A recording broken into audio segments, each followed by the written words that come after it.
Good afternoon guys, good noon.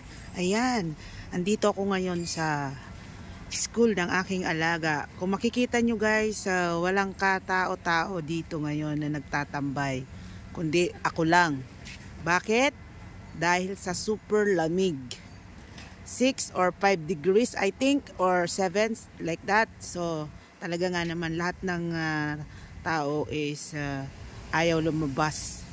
Kaya takita nyo bakante na dati naman kapag ganitong oras dito is marami na dyan.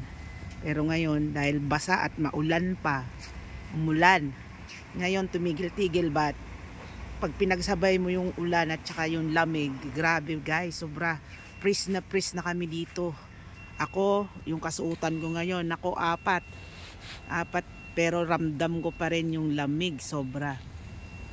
So kapag ganito, sign po yan kasi parating na yung Chinese New Year.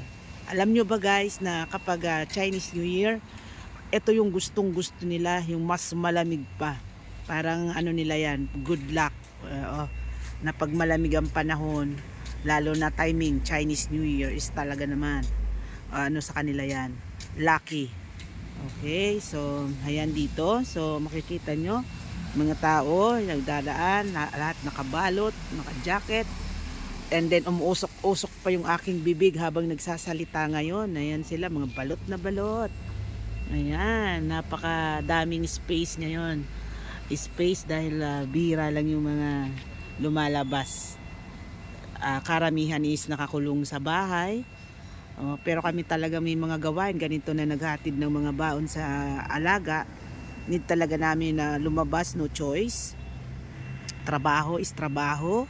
So ayan, gusto ko lang ipakita sa inyo yung environment ngayon dito. Na kapag maulan, kapag ganito, super lamig, bihira lang talaga yung magtatatambay sa park, sa plaza.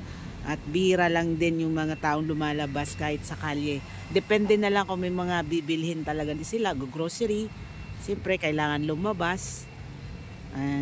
Ayan, so ito ganito katahimikan dito ngayon guys.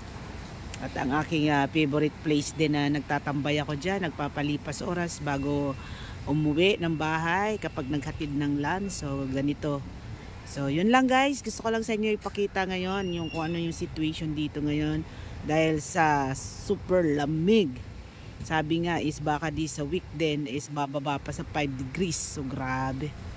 So yun lang guys, thanks for watching. Until next time, bye bye.